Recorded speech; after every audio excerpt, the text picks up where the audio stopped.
Chapter 24. A Battle Fought from the Heart.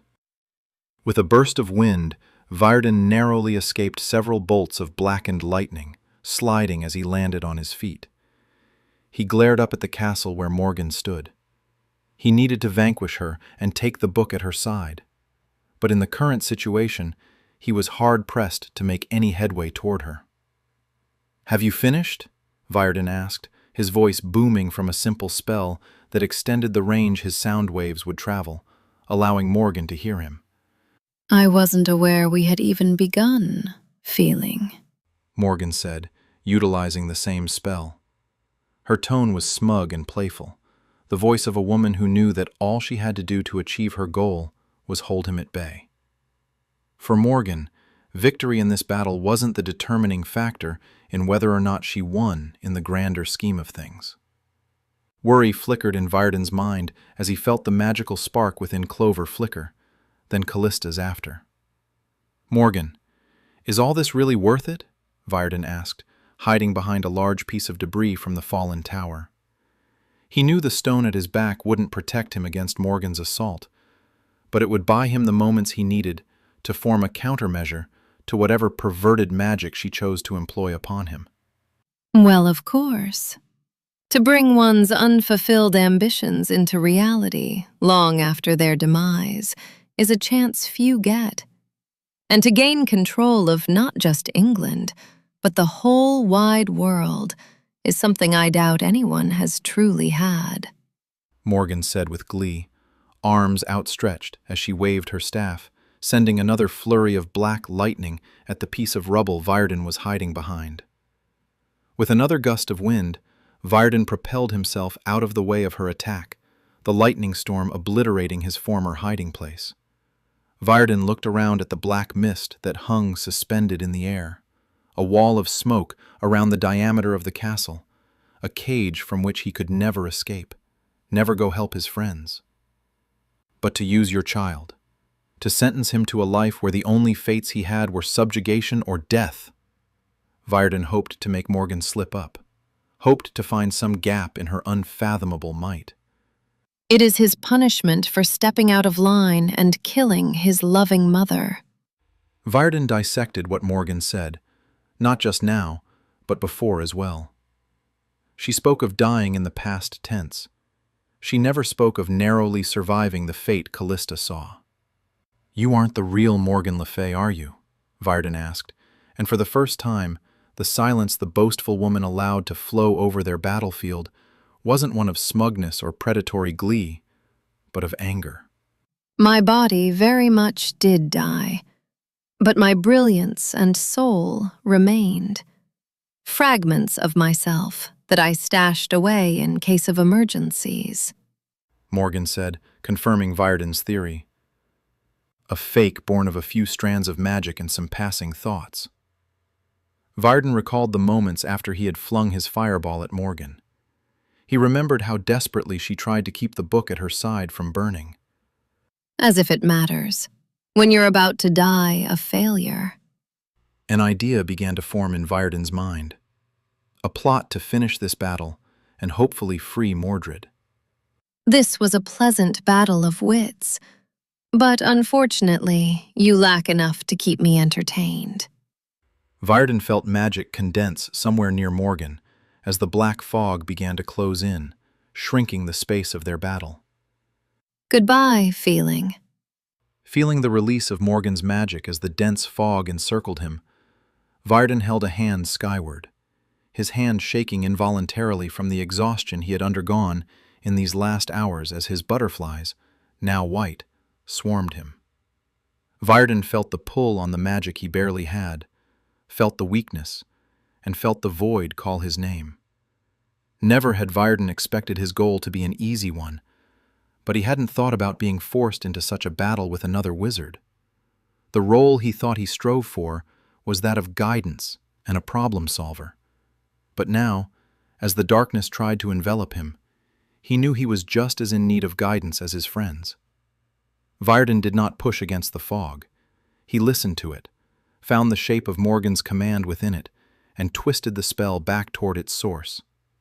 The black mist obeyed the will that had shaped it, Only now, that will had been reflected, turned inward by the last desperate remnants of Vyrden's magic. Catching himself with a step forward, Vyrden looked down from the tower where Morgan had been standing. The witch now caught in a bush of countless black needles born from her own fog, her dress in tatters from a blast of lightning as dark as her soul. Vyrden saw malice in Morgan's eyes, the malice born from the world depriving a child of what was important to them, the same traumatic look that often gleamed in Clover's own eyes. But she lacked the heart to conquer such trials, and chose to become her own past. "I'm sorry, Morgan Le Fay." Blood erupted from Vyrden's mouth as he held his hand out once more, calling upon magic he didn't have, forcing out what little he had left as the white manifestations of his will formed into a white fireball, blazing with his determination. For Clover and Callista, Vyrden would burn himself out if that was what was needed. He would break himself to forge a world where children didn't have to grow up with such pain, a world where Clover would raise his siblings in peace, and a world where the simplest things could bring a smile to his face, the face of the human he had fallen for. Vyrden watched the witch below him recall the needles, dark blood slipping from countless wounds as she tried in desperation to form the fog into anything remotely useful, something to defend herself. All her efforts were in naught as the fireball struck her, engulfing her in the inferno of his love. "May peace find you." Vyrden wasn't sure if the words had actually come from his bleeding throat, wasn't sure if he had gotten the words out at all as the stone floor of the tower met his limp body. Crying pierced Vyrden's mind as the rumbling of the castle beginning to collapse brought him partially out of waking rest. Vyrden felt the distant sensation of his numbed body being dragged from the falling castle. He couldn't make out the blurry image of his savior, nor could he tell how long it took for them to reach the ground and for the dust to wash over them from the collapsing building. Time for his people was already a relative thing, but now the construct seemed especially alien. As his body was moved, the crying became louder. Images of a black-haired girl flooded his mind, visions of a girl crying for the attention of the adults who ignored her, choosing instead to fawn and coddle a blond boy. More memories pierced the veil of Vyrden's mind, a girl who worked herself to the bone, trained under Merlin to become one of the most powerful mages in the land, just to have her hard work cast aside for a boy born from wedlock. Though Vyrden disagreed with Morgan's choices, he understood how she had become the monster that would use those around her to seek the validation and attention she was refused when she was little. Regardless of how hard I worked, what barriers I overcame, I was still overshadowed by a boy born from wedlock, my father's mistake. Vyrden stood before the little girl in the void of his mind, as echoes of her memories played upon the distant black horizon.